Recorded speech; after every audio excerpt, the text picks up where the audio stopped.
Hello, wonderful people. Hello, everybody. Episode 5. Sorry, that was such a weird hello. We're here. We're here. fully here, episode 5. Yes. How is everyone doing? Shout out to those watching live. Yes. Shout out to those watching the replay. Welcome to the Till Death podcast. Yes. What is the Till Death podcast? Well, first of all, my name is Samuel Kanza. And my name's Atoya Kanza. And the Till Death podcast is a podcast that we started a few weeks ago. We're talking about marriage, dating, relationships, marriage, basically everything beyond that. But just twice. Life. Did I say marriage twice? Yeah. Okay, marriage, because marriage is extra hard. So marriage, because we're putting an emphasis on marriage and just life altogether. And we started this podcast because we released a book together. My God, Toya, what is this book about? Talk to them. Love and discernment. So these are the 12 keys to recognizing Come on. relationship red flags. It's a big deal. People got to know. I think it's important to know how to navigate relationships. Yes. Relationships are not easy. So this is for those who are dating. This is for those who are single and mingling. This is for those who are even married. Because there's a lot about this book that will cause you to kind of reflect in yourself and strengthen your relationships once you realize, oh, wait, there might be some of those red flags in me. Yeah, absolutely. And this is the book that, as I often say in every episode, I recommend to literally everybody. Whether you're single, whether you're dating, whether you are in courtship, whatever type of a season that you're in, this book is going to benefit you in many ways that you may not even expect. Yeah. So definitely make sure you go ahead and grab it from Amazon. The link is right below in the description box. And if you want to grab it for some reason from our Instagram bio, if you don't want to get it from the YouTube bio, because some people have conspiracy theories, you know, so maybe you feel like YouTube description is like you're going to get a virus from the description below. You can go to our Instagram. In both of our bios, you can grab the book from there as well. Yeah. So today we're talking about something very interesting. Yeah, I'm looking forward to today. This is a very big topic, topic. Because it's something that we've both gone through, and it's definitely something that I can say is not easy, and that is pregnancy. Yeah. And like I've gone through it. I've had children. I've gone through the 9 months. You've gone through it. Yes, I have gone through it. Okay. So everybody knows that when there is the stage of pregnancy, it's not just the woman, it's the man as well. You didn't know that? Everybody knows that. When you go through pregnant, you're both expecting. No. I told you I'm pregnant with ideas. Stop saying ideas. Sorry, ideas. Sorry, it's 'cause I have a slight accent. Whatever. I'm pregnant with ideas. That's what's going on. That's what's going on. So, we're talking about pregnancy. And the reason why I'm putting myself... Guys, that was an inside joke. Yeah. The reason why I'm putting myself in there is because a lot of times when it comes to pregnancy, and don't get me wrong, let me say this, just so I don't get stoned by literally every single pregnant woman out there. Pregnancy, from a physical standpoint and even just emotionally, and there are so many different sides to pregnancy, majority of it, the women go through it. Okay. But I'm saying we because I do want the men to understand that when... ideally your wife is pregnant and you're supporting your wife through pregnancy, you also have to adjust. So it's not just your wife getting bigger in size in terms of her stomach getting bigger, but even for you as a man, you have to learn, number one, how to not go insane, how to sacrifice, how to make sure that you're there for your wife, especially if your wife has a very specific type of pregnancy. So today we're going to break that all the way down, and I'm really excited to hear your take on pregnancy altogether. Yeah, we're going to give you the story behind all of our kids. We're going to talk about how this impacted our marriage, how it brought us closer, how it brought frustration, how it brought so much different things in our life, challenges, and we're hoping that this really inspires somebody. Our heart, just so you guys know, is not to scare anybody away from pregnancy or scare anyone away from having kids. We know and we believe till this day, even through all we've gone through, the kids are absolutely a blessing and we don't regret any of it. It's more, we just realize that this is not a topic that's really spoken about. Yeah, you're right. And it's definitely something that I think on Instagram, it's funny because I had a video idea to do with her. We never ended up doing it, but I'm not even going to share the concept so nobody takes it. But I think there is a side of pregnancy that even for myself, I didn't know until I was with you, right? I thought pregnancy... I didn't know until I was pregnant. Based on what we saw online, at least for me, I thought pregnancy was a little bit... I don't want to say easier. It's just...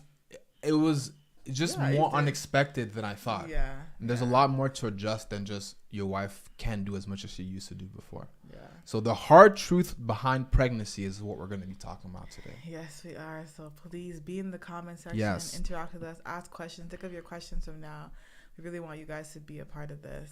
All right, so let's kick things off with giving people some context with us and pregnancy. Yeah. So how many kids we have? I have to ask you because I ask you a lot of things. Sometimes I even ask you how old I am. Like, how old am I again? So how many kids we have? I know it's not 5. No. It's definitely less definitely than 5. Not 5. Yeah. We have 2 kids and we have 1 on the way. Which is pretty interesting because we're both quite young, I would say. Yeah. And we started having children early. Really early. Yeah. We got married in 2017. Yeah. I didn't stutter, did I? 2017. And Zion, which is our eldest, was born in 2018. So I hope you guys get the picture here. And this is June, what am I saying? July 9th. Yeah. 2018. So we got married in July of 2017. June of 20. Oh my God, I'm losing so many points right now. Okay, we got married in June of 2017. And we had Zion in July 2018. So that's like, we were, yeah, that's crazy. So we got married and basically a year later, we had our first child. Yeah. So early on in our pregnancy, we were pretty familiar 6 months into marriage. Yeah, which is interesting. Yeah, it was definitely not the plan. Not at all. No, it was not the plan. It wasn't the plan. In the sense that we thought it would take us a lot longer to get pregnant because I had a lot of health issues and it was said that I would not be able to get pregnant very easily. So we really were not expecting for that type of result. Zion was literally a miracle. Like, doctors called her a miracle because we really were not thinking that we'd get pregnant that quickly. Not at all. So let me ask you this question. So what caught you off guard the most when it came to being a pregnant woman or just pregnancy altogether? How much I would not feel like myself. So you're saying that or is that all pregnancies or is this like specific ones? Definitely this one more than all of the others, but in every single pregnancy, like just being completely knocked off my feet, like not being able to function at the same rate that I would normally function at. Yeah. That is a component that nobody prepared me for. I did not think I'd be this sick. Yeah. Yeah. Because you definitely have this very like specific type of pregnancy. Yeah. So we've had 3 high risk pregnancies. This is good. Well, I mean, the one now, is it high risk? Yeah, it's considered high risk. I guess so, yeah. That's tough. It's crazy. That's crazy. That's tough. I just took that in. It's like the one now is considered high risk. This is the worst one. Dang. Sorry, guys. You're seeing my live reaction to this. I'm just literally just finding this out. Okay, cool. So yeah, I don't want this to be just me interviewing you. I'm gonna definitely be like, giving my comments on this, but I'm quite curious, and also I think there are a lot of people who maybe are not pregnant now, but may have a desire to one day be pregnant, and who may have false expectations. So let's actually backtrack a bit. What are some of the expectations you had, and can you explain how those were false expectations? Yeah. So I'm going to be honest. I thought the only thing that would change about me is that I would be a little bit more round. I was like, okay, I'm going to be a little more round. I'm going to have a stomach. I'm going to live my life the way I normally live my life, just with a stomach. Yeah. And having to, just eat more regularly, go to the doctors. That was just kind of like my view on how things would be. Yeah. And I really thought I could be my normal self, working, going to church, working in the community. Yeah, it makes sense. Doing the regular stuff. Yeah. And oh my goodness, I was on bed rest 3 times. Literally. 3 times, guys. Crazy. Like, that's crazy. That is insane. They say, okay, there's that one pregnancy that's like a little harder than the others, but the rest will be okay, or there'll be one that's went smooth. Like, yeah. No, all 3 times I was completely knocked off my feet. And that, for me, I did not expect. I expected what I saw online. The cute pictures, the glow. Same. You know what I mean? Yeah. The sweet gender reveal parties. Like, that was my expectation of pregnancy. Yeah. I knew, obviously, there's stuff like morning sickness, and there's different symptoms, but I never in a million years thought that my symptoms would be so intense and that I would have to be monitored by like specialists each pregnancy. Yeah. And I think that's the part that also caught me off guard. Like I didn't realize that. Okay, let me put it this way, because your story, and it's not like I go around asking girls like, what's your pregnancy story? So I don't know, if I'm being completely honest, I don't have a lot of these type of conversations with women who are pregnant. And on top of that, my algorithm is just not set up for pregnancy. So this is not to say it sound kind of crazy, but I just don't see pregnancy stuff on like my For You page or my Instagram like that. So in my head, I'm just thinking like, pregnancy is, a woman has a baby, it's growing, and I'm not really thinking about all of the other stuff and all of the other possibilities. So for example, like you mentioned, women being on bed rest, even the amount of puking that some women have to go through because of pregnancy. I had literally no clue that women went through a time of puking. Like that was just not in my head. I didn't associate that with pregnancy. Not being able to eat food. Exactly. And even like specific. Here's the thing. And another big thing that I think a lot of men don't realize is I personally thought that when a woman is pregnant, I just figured that she craves certain things. I didn't realize that there's actual specific foods that a woman cannot eat while she's pregnant. Now, that's not the case for every woman's pregnancy, but I was definitely mind blown to realize that, at least my wife specifically, there's certain food that you cannot eat. And that to me, I think like all of these little details is what shocked me the most as a man, being supportive through this pregnancy. And he's been so supportive. Oh my God. I'll talk a little bit more about that later. I agree, yeah. A little about that later. He's been amazing. But yeah, so you can have food cravings or you can have food aversions. And for me, I don't get food cravings. I have food aversions. So okay, what's the difference? It's a sense where there's a bunch of food that you just can no longer eat anymore. Yeah. And there's literally like a handful of food that I can eat. If even a handful. I'm literally going to Walmart after this podcast to get her grapes. I mean, I'm going for myself as well because I love grapes. But like, even the fact that you weren't able to like eat that many kind of fruits, and right now grapes is your main thing. That's all I can eat. It's crazy. Yeah. So, and the hard part too is like, there's days and there's weeks when I can eat certain things, and then the following week I cannot eat those things anymore. So it's like it changes, and he has to stay up to date and keep up to like where I'm at. So maybe I can eat this week, but then like today I had a smoothie that I normally would have and it didn't go well, but I've had that smoothie like 10-20 times, numerous times. And as a man, it's a very interesting thing that I think a lot of men are not prepared for. Not that you start fumbling the bag, but it's just more just a lot of men it catches us off guard, because to be honest with you, like I said, no one ever told me this.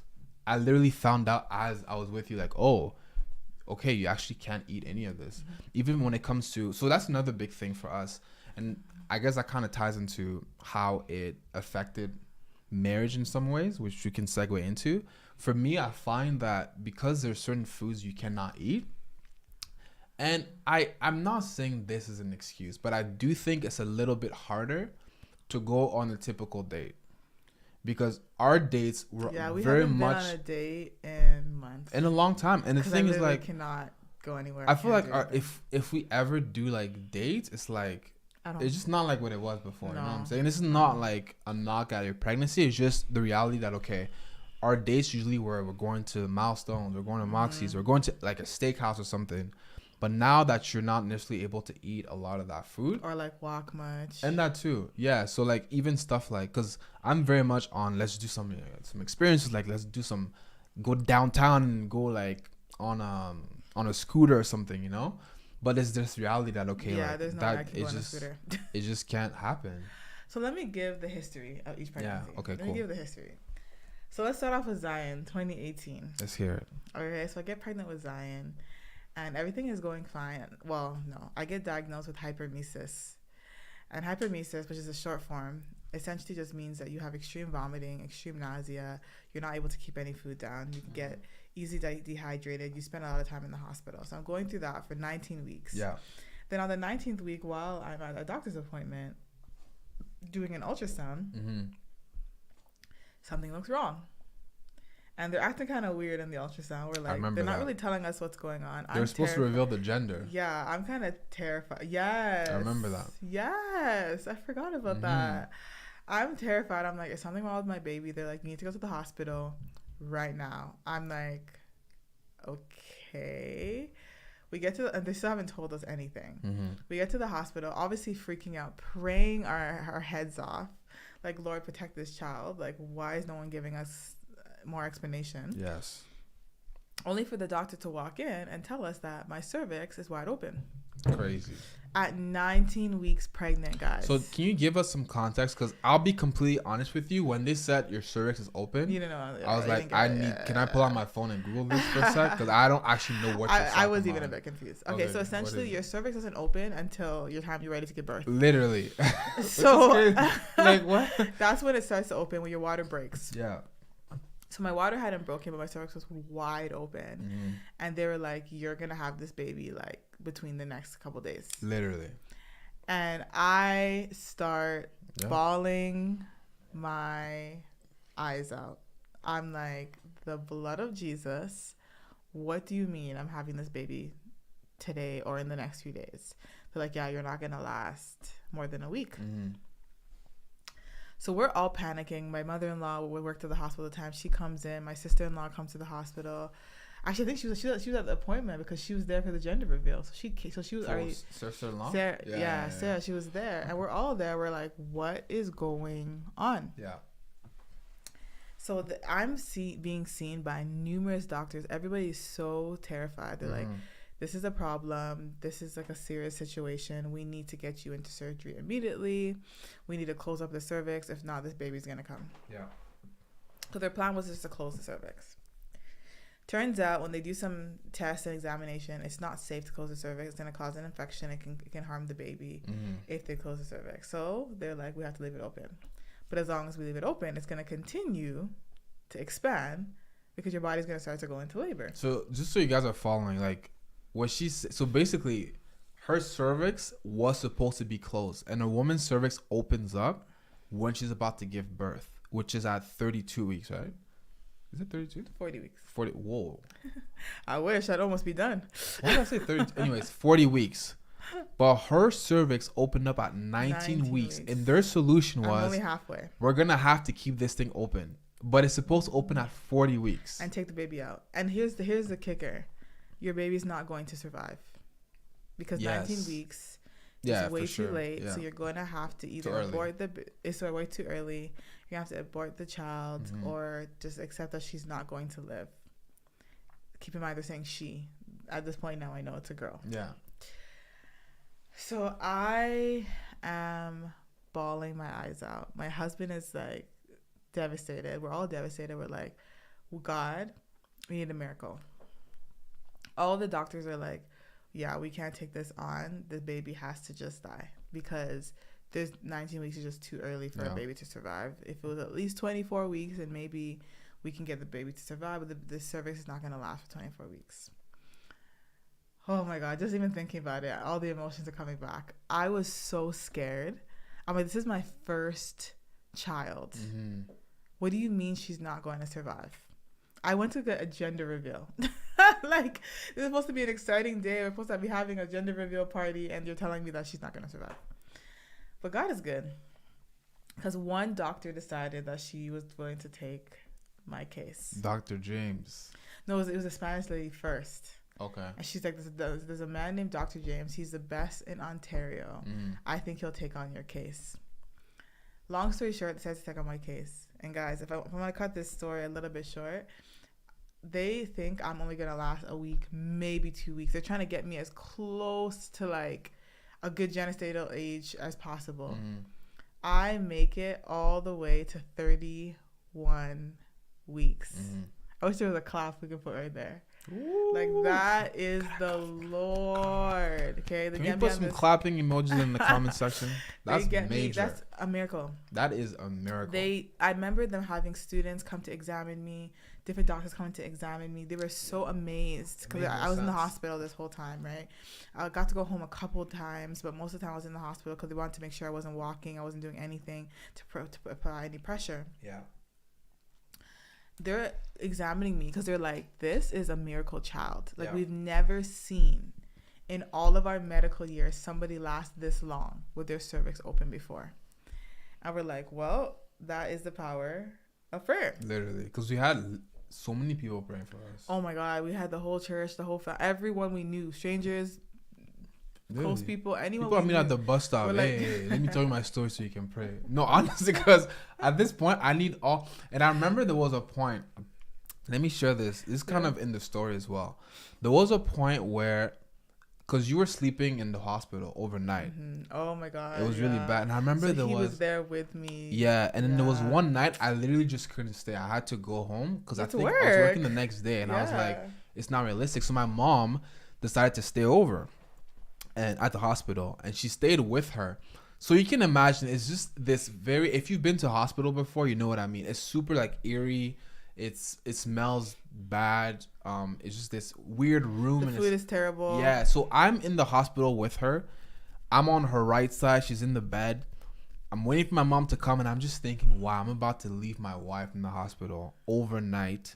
So talk about that. What was it like pregnancy? Mentally seeing your wife? So that's the thing. So knowing every day that there's a chance you're kicking back. That feeling, it manifested itself physically when I left that room. Because when my mom came in, because I was waiting for her, like I said, I was sitting on your right side. My mom came in the room, in the hospital room, and then I was like, okay, well, it's my time to go home. Because now, you know, I have to go sleep and I have to go to work the next day. So I left the room. And guys, if you know me well, some people just knew me at different stages of my life. So maybe the version of me you know now is like, oh yeah, you cry here and there. I can tell you before, if you think I cry now, I cried even less before. And I'm not talking about lift up your hands, praise the Lord type of crying. I'm talking about like from being sad. Actually from being sad. Yeah. It hasn't happened many times, if I'm being honest with you. I'm not that guy. So I left the room and I went in the elevator. And I think I told you this story. No. I was in the elevator and guys, listening to this. I literally just started crying. Oh my God, I didn't know that. I was in the elevator like, oh my gosh, my life is so crazy. My wife is in the hospital with my mom and she's staying there overnight, and I was crying publicly. I was like, oh dang, this is hitting me, you know. And that's the thing, I was almost, I guess, interacting with certain emotions I didn't even know I had. I was like, man, I didn't even realize I was this sad and this burdened by this situation. So I remember just walking to my car and just literally just crying. And you guys know, if you've been to the hospital before, you have to park your car pretty far. Really sad, guys. I didn't know this part of the story. You have to park your car pretty far. So you can imagine walking out, you know, and this long walk too, crying. Cars are passing by and just kind of trying not to look crazy. Just wiping your tears. Now I was just so burdened by the situation. So I can definitely say from my side, it was hard because I didn't know how to help you. Yeah. And there's only so much you could do. You couldn't help me. And the thing is, you almost feel, if you're around somebody who's not doing well, and I experience that quite often because of my brother, when you're around somebody who's not well and doctors keep coming in back and forth and they're saying stuff that you literally don't understand. They're sending us like funeral arrangement papers. They're telling us like they can. She's going to die. She's going to die. She's not going to make it. There's going to be way too much complications. Yeah. So part of why I think you probably were super emotional too is because I went into a full depression.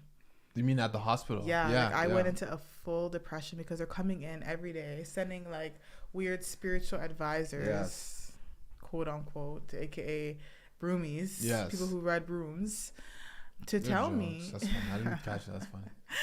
To tell me that like I need to bury my child. They're showing me pictures of dead babies wrapped up in blankets. In a brochure. Guys. And they wrapped it up like it's cute too. Like a dead child saying this is what we can do. We can do a ceremony here in the hospital. We can like support you in this. And I'm there. I'm like, the devil is a liar. My child will not die. Come on.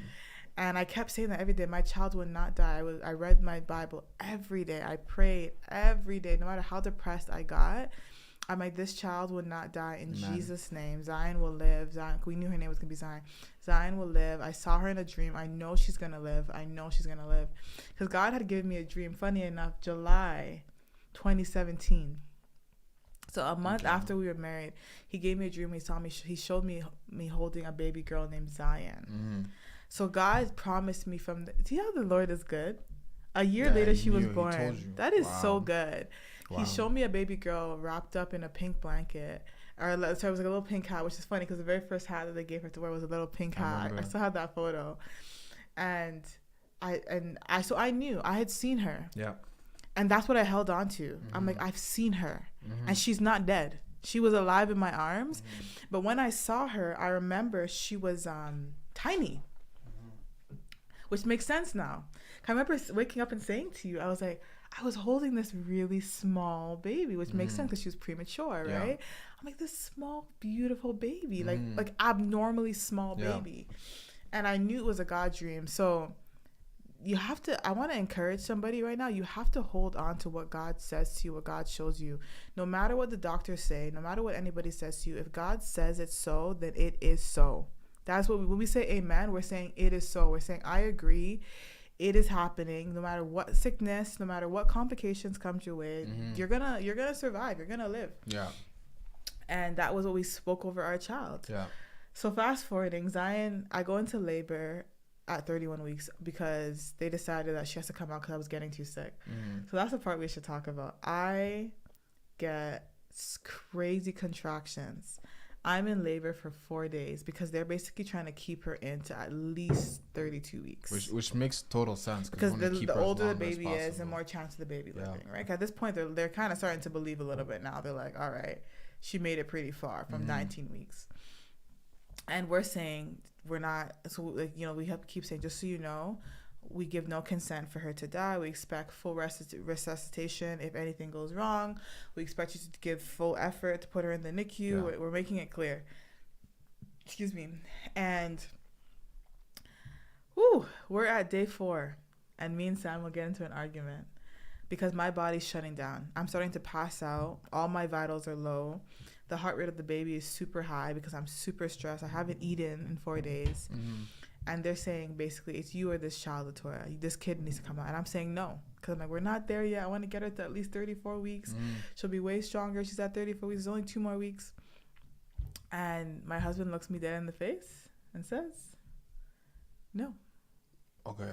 Take that baby out. Just to give some context here, and I think that may help some people too. If you're in a boat, people are going to hate me for saying this, but that's okay. Love me. Because I'm pulling this out of the Bible. And this is my own interpretation. If I'm in a boat and there are 2 people, or the boat, let me put it this way. I find I'm in a boat with my wife, and at that point in time, I guess my daughter, before my son was born, and we're basically all drowning, and I can only save one person. I know to many it makes sense to save the kid, the child. And I understand why people would go to that, because they're like, oh, this adult already lived through their life. But I'm thinking, because that's how I look at the situation. You have to save one of the 2, the way it's presented. If worse comes to worse, Lord willing, they both live. But if it's presented to me and you tell me my wife might die through this, I'm thinking, okay, based on the Bible, my wife and I are one. My child and I are not. If I'm being real, and this is not me trying to be insensitive. The reality is your wife, your partner, you and that person are one. You can make another baby, but you can't. Exactly. So the priority always has to be the person that you're one with. So when they came in that room talking about your wife is basically going to die through this, I'm like, by all means, like, let's go. And now in my sober mind, I can understand a little bit more that he was like, it's okay. The baby's going to be fine. Look how good God has been. Look how far God has brought the baby. Let's take her out. She'll be in the NICU. She'll be there for a while, but she's going to survive. And now in looking like with my logic, I'm like, I understand his decision. He's like, you can't die over this. Like, but in the moment I was like, no way, this is my baby. What are you talking about? I can give my life for this. I'm supposed to give my life for my kids, but I had to honor him. We talked about submission. We talked about that recently on our podcast. I had to honor him and trust him that he knew what was best. And I'm there and I'm crying my eyes out in the midst of having a racist nurse. But I won't get into that one today. That was a whole other... Yes. Do you remember that? She making racist slurs and comments about the baby and about me, and didn't believe that I was going into labor and then found out I was and had to rush me to the room. That's a whole other conversation. So I'm dealing with all of that, And he says to the nurse, she's ready. Like, she's going to give birth today. And she says, well, there's no doctors on staff. So she has to give birth in the morning. Yes, I remember that. Do you remember that? Oh, that was crazy. Because it was like 2 in the morning. Because I wanted my doctor specifically as well. But there was no doctors. There was like, there was like a lot of people giving birth for some reason. Like, it was weird. It was like there's a lot of people during that night. I think it's because, if I'm not mistaken, and people can fact check this, I'm pretty sure 2019. Wait, what am I saying? 2018. During that summer, there was like a heat. There was something with the heat. Yeah, there was a lot of people were giving birth, wave, and it was causing people to go into labor. Yeah. So the hospital was chaotic. And I was stuck with this nurse, stuck having to wait to the next day, which I didn't necessarily mind because that was going to bring me closer to 32 weeks. Mm-hmm. It was bringing me to 31 plus 6 days. So all night I'm up, laboring, contracting, in so much pain. I tried to get an epidural. They put the epidural in wrong. So I have a back injury till this day because of that. But that's a whole other conversation. Epidural is not working, and then they realize they put it in wrong, so they're trying to give me medication. I'm bringing up all the medication. My body's just done at this point. So the next day comes, that same Spanish lady that had hope in me. My doctor was out of the country. He couldn't fly in time. Wasn't she like Brazilian? She was Brazilian. She walked in and she said, Latoya, you're a trooper. And when I saw her, I started crying because I was so scared. I was like, I didn't want a random doctor. I wanted the doctor that I had been seeing who had hope in me. I'm so used to all these doctors that didn't have hope in the situation, right? And she said, we're going to do this and this baby's going to live. She was so loving, so calm. The labor was like amazing. Zion flew out, literally flew out. And she was good. She was breathing by herself when she first came out. They rushed her to the NICU, though, of course. So that was really hard for me. And I want to talk a little bit about that. Not being able to have that moment where you, like, sit and, like, hold your baby for a few hours, do skin to skin. All I could do is they quickly showed her to me. They said, do you want to kiss her? I kissed her. And then Sam and the doctor ran to the NICU with her. And I'm there, like, ready to be stitched up and everything. So that happened with Elijah, too, no? Yes. Yeah. Elijah was a little different. We'll talk about him in a second because he was breathing really well, even though he was preemie. But I remember that moment of feeling really sad that I couldn't hold my baby. Yeah, which makes sense. And I don't know what's going on. Like, is she okay? Like, the woman usually gets that moment, right? You put the baby on your breast, you breastfeed her. It's a whole moment, right? I didn't get that. So she goes to the NICU. And Sam goes with them to make sure that, you know, she's okay. They're checking out her vitals. She's so early. So tiny, guys. 3 pounds, 8 ounces. I wish we had something to... I know we should have prepared like a photo or to show you guys. It was She was so super tiny. Long story short, Zion was in the hospital for 7.5 weeks. That's a very long time. So I had to stay in the hospital with her. So I had to come back and forth every single day. Literally every go to work day. On my lunch break. I had to drive to the hospital. Thank God your work was really close. Yeah. And I had to drive back to work, and that was because you don't eat during that time, so you're basically fasting for the baby. Yeah, he was so skinny, and I was so crazy. Skinny. Yeah, I remember that. We were stressed. I was crying every night. So the nights when I had to go home, I would cry and have meltdowns because I wanted my baby. Also, the thing to also mention is the fact that even though the baby was out, even though Zion was alive, because when a baby is a preemie, there are a little bit of like breathing issues. She had breathing, so she would stop breathing often. So we actually, even though she was out physically, we didn't actually know if she was going to live. No. And that was the part that was, and I'm saying we didn't know in terms of, yes, you have faith, she couldn't breathe the oxygen. You just don't know. Yeah, she needed oxygen to be. I remember that, and that was really, I think for me, aside from the pregnancy, that to me was probably worse. The hardest part, because mentally it's almost like just the hospital is playing tricks on you, because you don't know if they ever call you feel like, oh my gosh, my baby's dead, my wife is dead. You just don't know. And remember they had so every baby has like a binder. Yes. And in the binder, they literally have how much times the baby stopped breathing. Yes. For the day. And you're reading like 23 times, 15 times. Had to resuscitate this many times for the day. And we're like, oh, and here, the craziest part for me as a mom was when I'd be sitting, like I was there pumping, being also trying to breastfeed her. I couldn't breastfeed her much because she was so tiny, so she couldn't latch. So I was just pumping and feeding her breast milk. And I remember one day specifically, she stopped breathing for the longest time. Yes. And I couldn't do anything. I had to sit there and watch them resuscitate my child. Mm-hmm. And I had to sit there hoping and praying that they're going to do the right thing. Mm-hmm. And I'm watching her just still, like not moving. Mm-hmm. And just trusting that these nurses know what they're doing. Mm-hmm. And they're very calm. They're professionals. They do this all day long in the NICU. But that was the hardest season. Till this day. The hardest season of my entire life. Easily. And I can say, as bad as a pregnancy was, that part to me was just, again, mentally, it just messed me up big time. Yeah. Because I'm here thinking... You need faith. You do. Because I'm thinking, okay, my wife is pregnant. She just pushed out a baby. How old was that? How many weeks? 31. So she just pushed out a baby who's 31 weeks old. And I'm still healing. Keep that in mind. I never got to be on bed rest because I've been still healing. With her. And on top of that, the doctors are basically telling me that the child that my wife just pushed out could die at any point. Yeah. So I have to now think about, okay, should I emotionally get attached to this child? Should I not get attached to this child? Because you're trying to figure out, like, I don't want my heart to be broken. And then for me, I'm thinking about, does my child feel neglected? Am I bonding with her enough? Yes. So I would say there all day long. And here's the thing, guys. This place had no Wi-Fi. They had nothing to... It was just a dark, really depressing room because all the moms in there are depressed because their baby's in there. And I would sit on that chair every single day and just stare at her. Mm-hmm. Waiting for when she needed her diaper change, waiting for when she needed milk. That's it. Because she had to stay in the incubator. Wow. I couldn't do anything. So I just sat there watching her, praying over her, believing God that she was going to live. And she lived all right. And she lived at 7.5 weeks. They called us one night and said, you can come and pick up your baby. Oh, my God. That was amazing. Wow.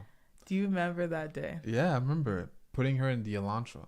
The Hyundai Elantra. Oh, this is such an emotional conversation, guys. I don't think you understand that moment when you realize you can take your baby home. Because basically what happens is the baby has to go 7 days consecutively without needing oxygen, breathing on their own. So she would make it to like day 4 and then she would stop. Make it to day 5.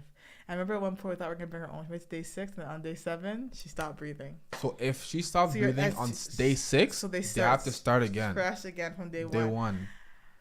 Oh my God, the stress of that. It was the kind of stress, honestly, that as a human being, I'm like, I just shouldn't be going through this much stress. No. Like, I don't know. But going through it definitely made Elijah's story a lot easier. Yes. Because I think as bad as his situation was, it was definitely a lot better than Zion's. Yeah. So Elijah, they marked me high risk from day 1 because of what happened with Zion. They're like, she's definitely a high risk. And basically, after you have one high risk pregnancy, they pretty much mark you high risk every time after that. But for Elijah, I was highly, highly, highly high risk. So they were watching my cervix, making sure it stayed open. It stayed closed. It stayed closed the whole time. Mm-hmm. I had hyperemesis, really bad vomiting, bad nausea, can't eat. But the pregnancy itself was going fine. The cervix was closed. That's all we cared about, was the cervix was closed. And then we have a church conference. Oh, yeah, I remember. And I feel like my water is leaking. I remember that conference. So everybody's about to arrive for the night of the conference. Wait, that was... No. Because the midwife had to come to the church, remember? What day of the conference was that? I think like day 1. Okay. Yeah, day 1 of the conference.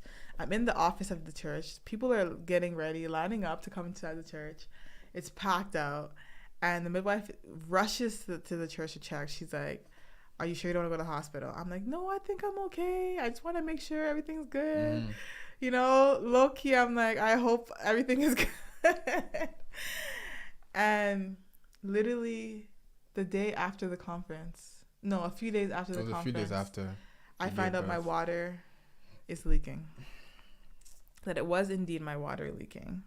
Jesus. And this baby boy, I go to the hospital to check. And the doctor looks me in the face and says, you are giving birth to your son today. Okay, now let me give some context. 33 weeks. So she's in the bed pregnant. And she just starts crying. I'm beside her. I'm just like meltdown. But here's some context. The reason why this one was so intense in terms of the emotion behind it is because I don't know about you, but I didn't expect that. No, I actually thought he was going fine. I thought he was gonna make it to 40. I was like, okay, like this is everything was a regular pregnancy. There was no signs of anything. It was COVID, so I was on bed rest.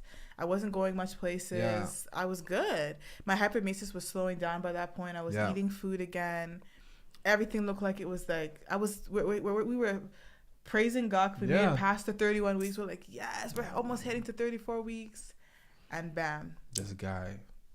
I still have to work through unforgiveness for Elijah because I'm like, I think he could have made it to 40. Don't say that about my baby. I'm telling you, this kid could have made it to 40. I think he actually chose to be like, yeah, you know what? Why technically, it wasn't his fault because they had to induce me with him, just like how they induced. So he wasn't ready to come. My water just started to leak. Yeah, I guess.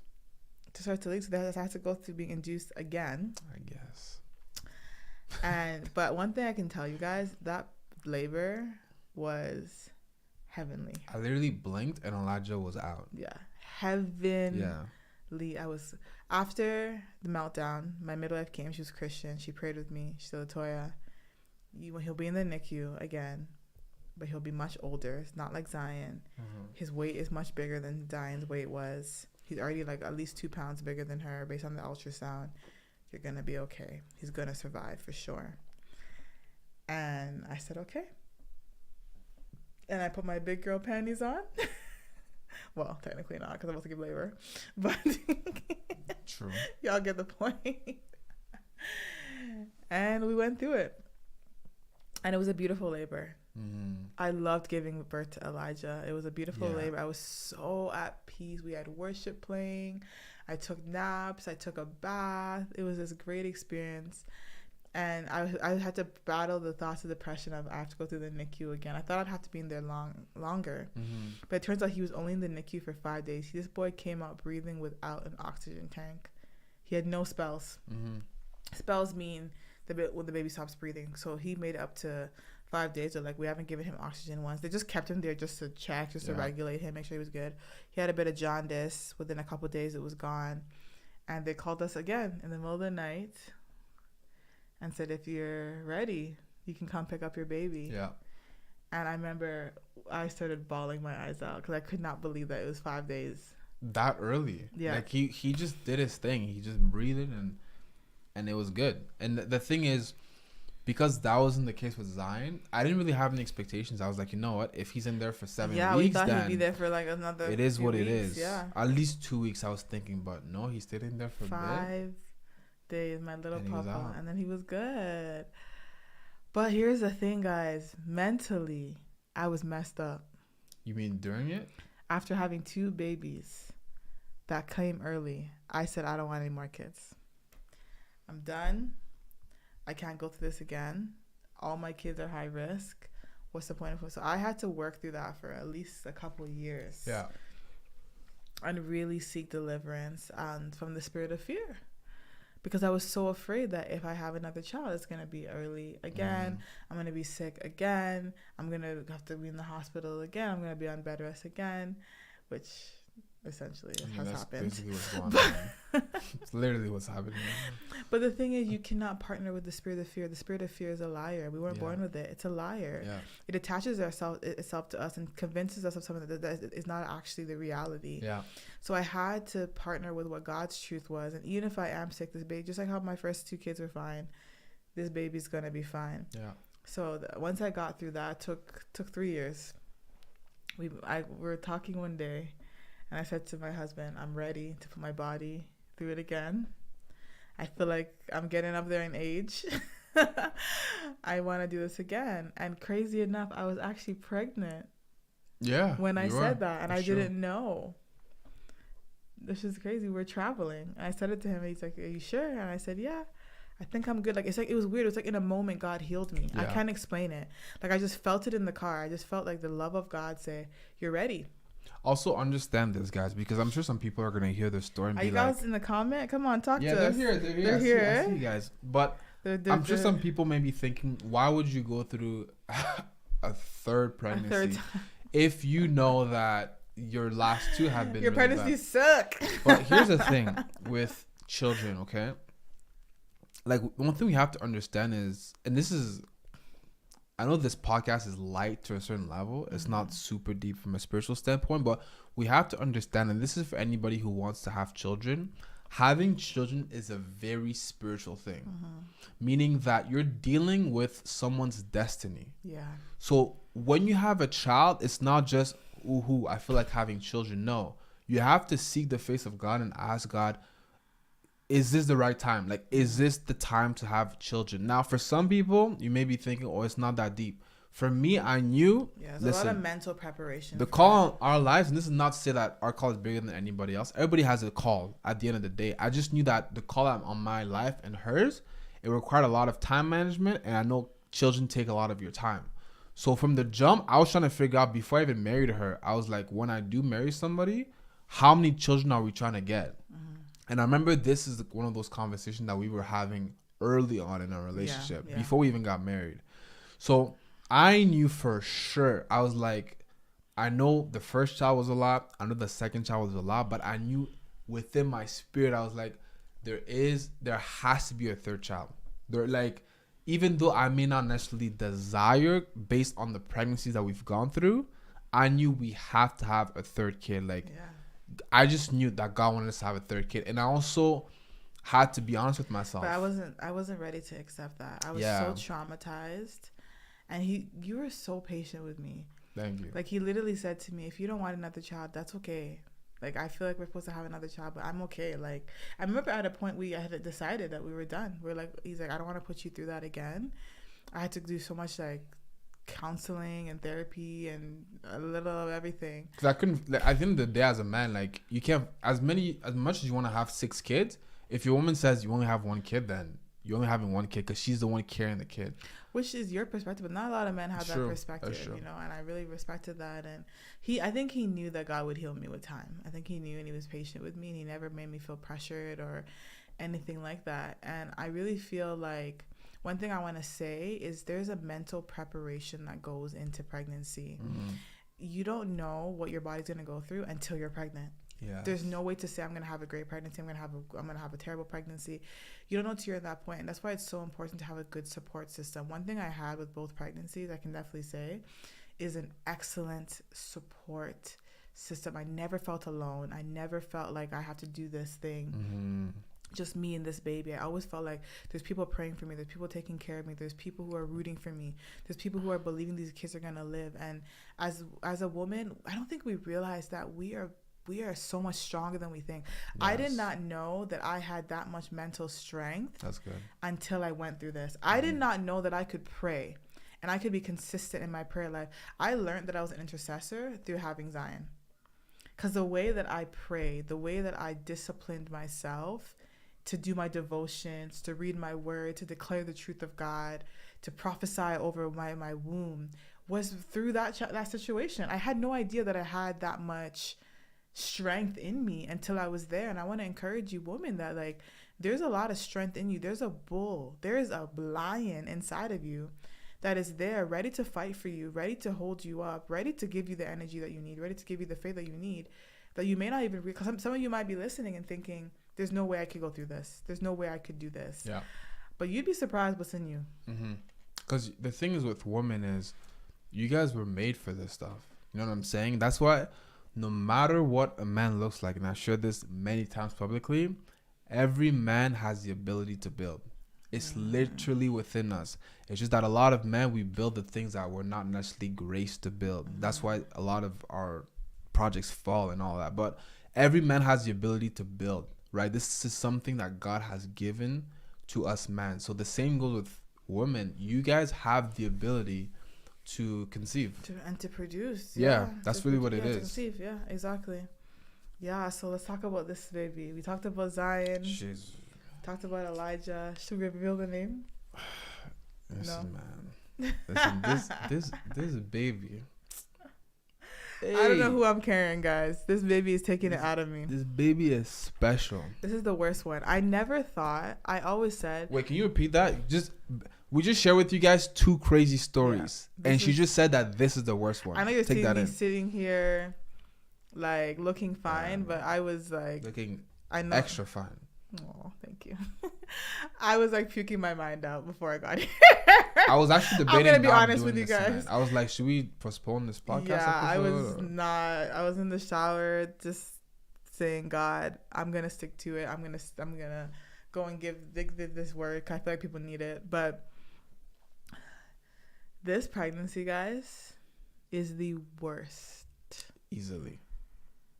The worst pregnancy I have had so far. Yeah. And I'm saying so far. I ain't having any more. So this is our last pregnancy. Oh, yeah. Let's make sure you guys... First of all, let me actually say this.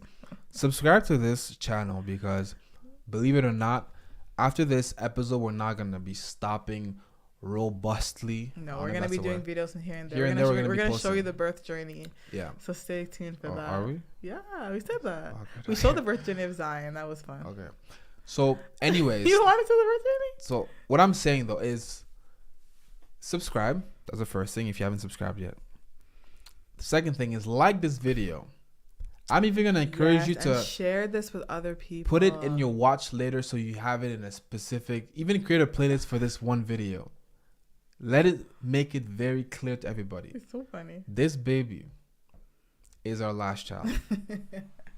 You guys hear the trauma talking? Please keep me accountable to what I'm saying. This child is my last child. How are they going to keep you accountable? Send you condoms? What? How are they going to keep you accountable? Just, if I have a baby, if you see me just coming out with like a pregnancy video, because we usually do like, all of that. If you see that, just DM me. You don't have to do it publicly. Just DM me and just be like, just so you know, you did say in episode 5 of the Till Death podcast that this was going to be your last child. Yeah. What happened? Just out of curiosity, just ask me. Because let me make it clear. This is our last child. This is our last child. If we want more kids, we will adopt. Absolutely. This is our last natural child. Let's put it that way. Biological. Biological child. What was I saying? Talking about this pregnancy being the worst. I have been so sick. Mm-hmm. Like bedridden. Like cannot do anything. Mm-hmm.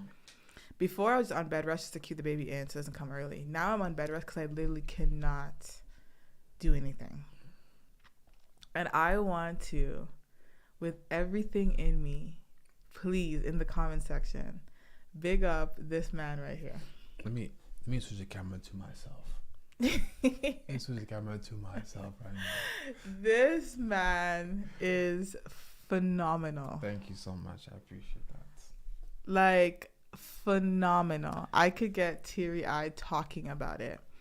He has taken care of the kids, taken care of all the laundry, washing it, folding it, putting it away. Literally being a single dad. No, fully though. And I was actually waiting. No, I don't think you guys understand. He is my nurse. He is my best friend. He listens to my sad moments because I have been dealing with some mental illness in this and working through that. Mm-hmm. He has laid hands on my head and prayed over me. He is like, I love you so much. You are amazing. Thank you. I mean that. Like, guys, you don't understand. He has done it all. Like, it all. Like, help me put my clothes on. That is how bad it gets some days. Yeah. Where I literally can't do anything. Bought grocery. Like, every role that I have, Sam is in that role right now. And that has been a mental battle. Because as a woman, you want to be a wife. You want to do your roles. You enjoy it. Like, you get something out of just taking care of your family, cooking for your family, washing clothes for your family. Like, there's something fulfilling in that. Mm-hmm. And to have to step back and humble myself and say, this guy is going to take care of me and take care of our kids, and watch him run around like a chicken with no head. Like, fully. Yeah. Guys, big up, Sam. Thank you. You're actually amazing. Thank you. I really appreciate that. Now, let me say this for any man that may be listening to this. Sorry. And let me say this. And has not complained once. Yes, that's true. Has not, at least not to me. Has not complained, has never made me feel like it's a burden, has never made me feel like, oh my God, what is wrong with you? Why are you asking for... He's told me, wake me up as many times as you to wake me up. It may take time, but just wake me up. Yeah, it's really hard to wake him up. Oh my God. It's a grace. Well, you were going to say something. I was going to say, for any men that, for some strange reason, you're going through something similar with your wife. Now, I would hope that you're not to say that, oh, woe is me. It's just I'm praying for better pregnancies for women who are pregnant. Yes. Like, this is not like a story like, hey, I hope this happens to you too. This is more like I'm encouraging you through the story type of thing, type of testimony. So for any men that, hey, you have a similar testimony as me and your wife is just going through a crazy pregnancy, you basically have to be a single dad for 9 months. Let me tell you this. It's only like, here's my thing and how I get through this is, number one, I love my wife. Actually, let me be extra Christian. Number one, I love God. Amen. I love my wife. Second. And number three,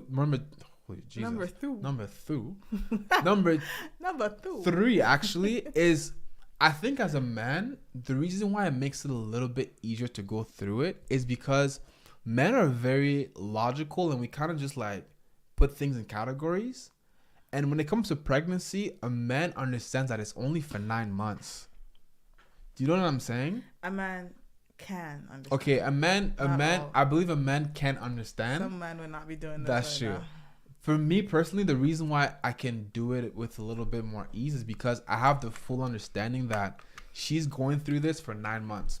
And I'm very big on the fact that women, especially let me talk to men specifically. Listen, as a man, a woman takes on your last name. A woman goes through 9 months of pain, if we're being honest. Whether you have a good or a bad pregnancy, it's 9 months of pain because she's carrying your child. And then she's going to push out this child. And this child that she carried, that she had to go through pain to carry, is also going to carry your last name. For some men, they have this child with the same name or junior or second, whatever it may be. So for me... yeah, like women have to literally sacrifice so much for a man for their whole lives. Because ideally, when you get married, when you make that commitment as a woman, you're deciding to give up or submit to your man for your whole life until you die. So for me, it's like, okay, well, if my woman is going through a very hard pregnancy, I know I'm going to live until at least 150 and you probably 190. Amen. All right. That's a long time. I'm aiming myself on this one. So the least I can do is support you for 9 months. Wow. Is it what I signed up for? That's good. It's not, if I'm being honest with you. I mean, it's not. No. I know where you're going. I'm going to get there. I'm going to get there. In health. I'm going to get there. Till death. Is that? No. Do us part. I'm going to get there. Did you forget the name of the podcast? No, I'm going to get there. I know, I'm kidding. It's not what I signed up for in the context of pregnancy. But the thing is, you can't look at pregnancy as a separate thing from marriage. So when you make your vows and you say until death or through sickness, through health, whatever it may be, pregnancy falls under the same umbrella. And I think for me, this process has reminded me of those vows and have made me realize, like, do I actually believe those vows? Because these vows are live in my life right now. Like, this woman is not doing well. So am I still able to love her and support her through that? And that is where I'm like, okay, you know what? I can do it. And I also think, to be honest, as hard as it is, it kind of feels like, a bit of a challenge. I feel like every man knows that if you go to jail once and when you come out, it's like you're just in a different league. Every man knows that. It's just like going to jail. You didn't know that?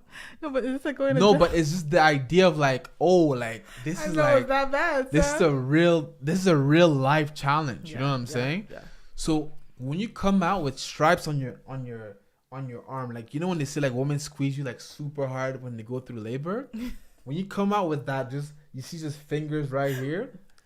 into your arms, you just know like I'm out here. I'm a man. I'm out here. I supported my wife, and I honored her through service and through servanthood. So that's just been my journey when it comes out to supporting you. And the crazy thing, I'm happy about it. You've been doing amazing. Thank you. The crazy thing too is my love language is acts of service. True. So there's never been a season that I have felt so loved. So loved. And this is the kind of man you guys want to find, guys. No, actually, like no, it's true. I mean, yeah. A man like me, you know, yeah. From Congo. Congolese men. Whatever. Congolese men we're just so sacrificial. I don't know. Let me know in the comment section, guys. You trying to be with a Congolese man? Congolese men, this is gonna be a soundbite. Congolese men are the most sacrificial people in the world. That is a really big statement. I'm putting this on IG. I don't know if you want. I don't know. Tomorrow morning, I'm putting this on IG. Let's see if people go crazy about this one. But it's true though. I definitely think like not just say that about myself. I think not even me. I may be like real about this. I think just a man that not understands God, but kind of has like a relationship with Jesus. Because at the end of the day, when you're a Christian or when you're a believer as a man, you're going to understand sacrifice to a certain extent. You know what I'm saying? So I think like to me, this is what it kind of is. Like, is this sacrificial time that I'm going through. So just as a woman, it's really important to find a man who not only is a Christian, but actually has a relationship with God. I don't think people are agreeing with your statement. That's disputable. That's disputable? Oh my gosh. Where are you from? I'm biased. Let me know in the comment section where you're from about this disputable comment. Where are you from? Let me know your background. I'm curious to know. But yeah, go ahead. What was I even going to say? You were talking about finding a man that, I guess, supports you. Yeah, you got to find a man who understands his vows. Because when you find a man that understands their vows, it doesn't matter what comes your way. It doesn't matter what you're going through. It doesn't matter how hard it gets. And even if the pregnancy is nothing like what he imagined, he's going to stick out his vows to the end. And that's the kind of man you want to marry. Amen. So you're saying that I'm that kind of man? Yes. Thank you. I appreciate that. King. Oh my God. God's called me king. Oh, wow. Okay. So you're going to do it or what? You're saying okay, but are you actually going to do it? Hey, Cameroon. Hey. Respect. Cameroon. I wish I could have gone to Cameroon. You still can. You got a life ahead of you. Yeah, you're right. I think Cameroon, you know coupe décalé? Mm-mm. I totally said that like an English person. I didn't have to. It's kind of like when people say poutine. Just say poutine. Coupe décalé. Or pondu. Would you like some pondu? Some pondu. Fam, what are you actually talking about? Some jollof rice. Some jerk chicken? Or some chicken jerk. People say that? Oh, yeah. Or Who they says say that? curry. They say chicken curry instead of curry chicken. Really? Oh, my God. Yeah, Jamaicans hate it. That's hilarious. Or rice and beans. Don't really. That's a thing? Or plantain. Wait, this is sounding a bit personal. Are you good? Like, you just kept going with the list. You're good? You don't express like some inner frustration you have towards people who don't know about your culture? Or? I'm just kidding. Okay, cool. Do you have more to say? No. Okay, cool. But shout out to Cameroon. She said you still have 110 years. Amen to that. Shout out to Cameroon. I'm a big fan of Cameroon, specifically the soccer team in Cameroon. I think. Really? Is Samuel? It's actually a very big L as an ex-soccer player to not know this, but I think Samuel Eto'o is from Cameroon. I have no idea who that is, so I can't tell you. Okay. You can confirm in I'm the comment pretty sure section. is Samuel Eto'o and Drogba from Cameroon. Please let me know. Because you're Cameroonian, I would hope that you would know this. Because in Africa, when you have big names like that from your country, you rep it, man. You know it. It's kind of like Congolese people. Yes, he is. Hey. Samuel Eto'o. She answered quick too. Is She's like, yes. Drogba from Cameroon too? If Drogba is from Cameroon, I'm definitely going to Cameroon one day just because he's from there. Let me know if Drogba is from Cameroon too. He's a very big soccer player. Oh, okay. Very good. Okay, so they're good at soccer. They are. Like in African teams, Cameroon is one of those teams that is known to be good at soccer. Good to know. It's only like African teams below Egypt and like people that you're like, are you African or not African type of thing? Yeah. No, because that's a real thing. They're African. No, they are. I believe they're African, but I've confronted an Egyptian before and I said, hey, are you African? He told me flat out, no, I'm not African. Oh. And I was legitimately confused. I was like, bruh, either my map is wrong or you're tripping right now. Oh, it's from Ivory Coast. Okay, then I might not come to Cameroon. I do like Samuel Eto'o, but I like Drogba better. Sorry. Cool. Can you guys tell he's a soccer? Pregnancy. I love soccer. He went on a soccer rant for like 5 minutes. Yeah, I love soccer. It's just an amazing sport. You said soccer was boring. It is boring. That's a blasphemy. Let us know in the comment section if you think, even if you're watching the replay, if you think soccer is boring, let us know. You know how crazy that is to say? It's really boring. I'm sorry. I wish I liked it. I really do. Soccer is not a boring sport. It's boring, babe. It takes so much strategy. It takes a lot of I'm thought. not discounting the strategy. I'm not discounting the effort. I'm not discounting the skill set. Mm-hmm. I just don't think it's fun to watch. What sport do you consider fun to watch? Basketball, football. Football is very complicated. Football is so much fun to watch. There's too much fun. And I don't like the constant like stopping, starting. Like, I think football is cool. It's just soccer's kind of like that. Not at all. The field is so big. Like, you're not really stopping like that. Maybe it's because I watch it so much I don't notice it. Yeah, I think you don't notice because they stop a lot too. Yeah, I guess. Okay, well, shout out to soccer. Anyways, guys, this was the journey. Okay, so Tara, of our marriage, our pregnancy. So, folks, if you could, please start typing down some questions. Yeah. And we're going to do our best to answer them. So, while you guys type those down, let's talk about how pregnancy affected marriage for you. And I'll for one, when you're super sick all the time, intimacy. Yes. Like Sam was saying, date nights. Yeah. Not being able to fulfill my role and as a wife in the way that I'd like to. Yeah. And this is something that you have to understand is just a season. Just a season of your marriage. Mm-hmm. It's not the entirety of it. It doesn't make you any less of a wife or any less of a husband because your roles are switching for a season. Yeah, I would honestly say all those things. And yeah, I don't think I have any more to ask. Like, all of those, I could expand on those, but like, honestly, all of those are how it has affected us. I think just learning to be patient with the person, understanding that they're not themselves right now. Yeah. On both ends. So they're both like carrying a weight that they're not used to carrying, and just exhibiting that grace because of that. All right. That comment is hilarious. Absolutely. I have no comment. We're gonna ignore that comment, Ernestina, because that is hilarious. That's just jokes. But yes, this pregnancy is definitely, especially when it's high risk, absolutely has a big impact on marriage. And I had to come to realize, and this realization actually came after we got Zion, which is our first child. Our first baby. When we got Zion, nobody told me this. We had Zion. When we had Zion. Such a Frenchie. What did I say? Have? God. Yeah, I guess we didn't get her. It's to get French. I mean, it's the French. The thing is, okay, let me put it this way.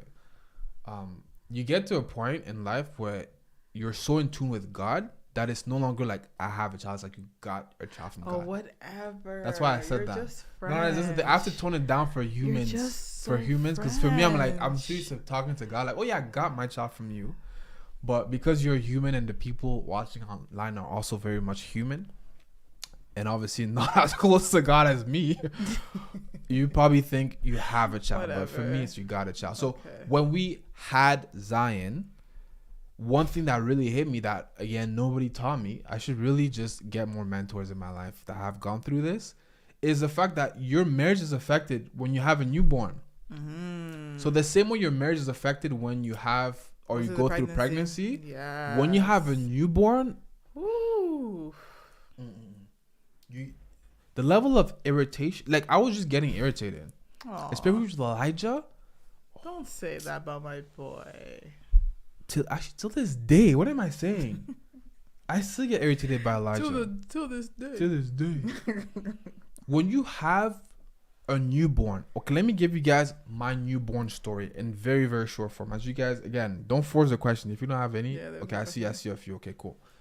When it came to Elijah, so my second child, my son Elijah, when he was a newborn, he just had a hard time sleeping, and he would always make these weird noises, like What are they They're called baby coos. My God. And when you have a premature baby, they make more than the average baby. I did not do that when I was a kid.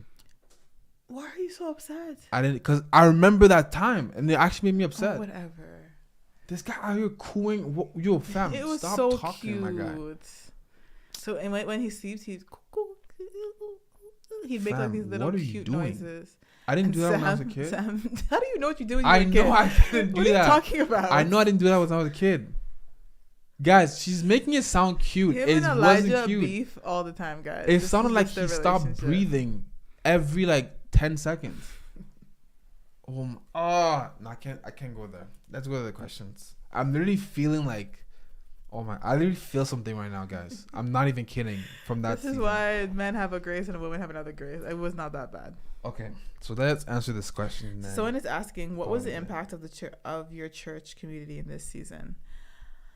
To be honest, our church community was really supportive for both children. So to give you some perspective, when we had Zion, our first child, we were not pastoring. No, we were just leaders in a church. Yeah. Then when we had Elijah, which is our second child, we were just fully pastoring. Started pastoring in person. Yeah, we came out of COVID. Exactly. So when we got the conference she's talking about, that conference was in 2020. To launch the building. And that was the same month that we just got our first building as a church. Yeah. So we're having a conference to basically celebrate that.